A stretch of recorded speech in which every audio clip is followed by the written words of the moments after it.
Tahukah kamu apa saja fungsi, prinsip, dan asas dari bimbingan dan konseling? Bimbingan dan konseling memiliki 8 fungsi, 6 prinsip, dan 12 asas. 8 fungsi bimbingan dan konseling. Yang pertama, pemahaman, yaitu membantu konseli agar memiliki pemahaman terhadap dirinya dan lingkungannya. Dan berdasarkan pemahaman ini, konseli diharapkan mampu mengembangkan potensi dirinya secara optimal dan menyesuaikan dirinya dengan lingkungan secara dinamis dan konstruktif. Yang kedua, preventif atau pencegahan, yaitu upaya konselor untuk senantiasa mengantisipasi berbagai masalah yang mungkin terjadi pada konseli dan berupaya untuk mencegahnya. Dan melalui fungsi ini, konselor memberikan bimbingan kepada konseli tentang cara menghindarkan diri dari perbuatan atau kegiatan yang membahayakan dirinya. Yang ketiga, pengembangan, yaitu konselor senantiasa berupaya untuk menciptakan lingkungan belajar yang kondusif yang memfasilitasi perkembangan konseli.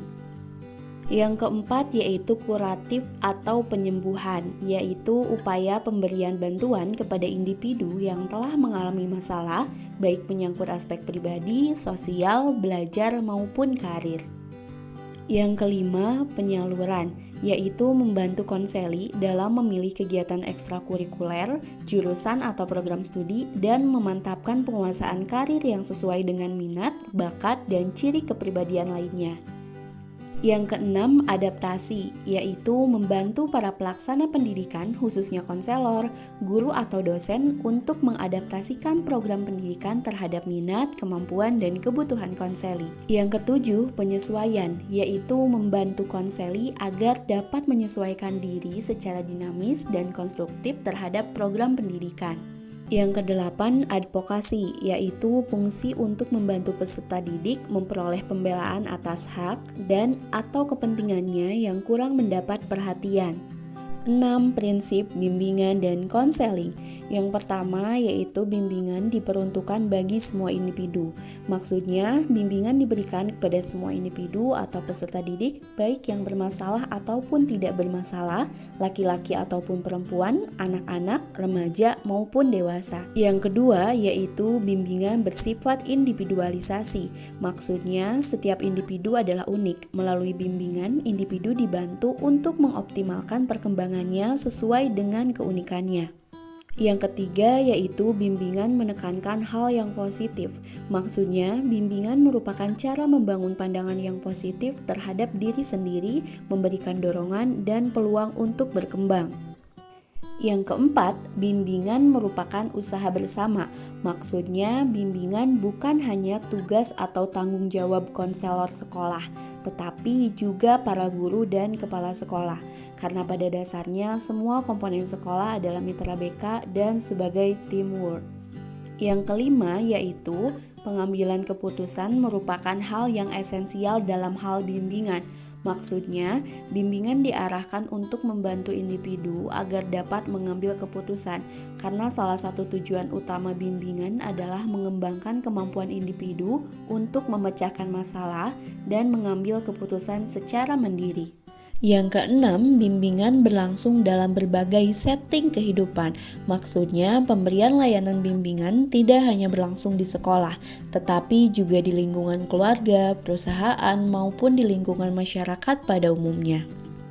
12 asas bimbingan dan konseling. Yang pertama, kerahasiaan, yaitu menjaga kerahasiaan akan segala hal yang diceritakan konseli. Yang kedua, kesukarelaan, yaitu konseli datang kepada konselor dengan sukarela, tanpa paksaan dari siapapun. Konselor pun harus membantu konseli dengan sukarela. Yang ketiga, keterbukaan, yaitu antara konselor dan konseli harus bersedia untuk membuka diri untuk kepentingan pemecahan masalah. Yang keempat, kekinian, yaitu masalah konseli yang langsung ditanggulangi melalui upaya konseling adalah masalah yang dirasakan sekarang, bukan yang telah lampau ataupun yang mungkin akan dialami di masa mendatang.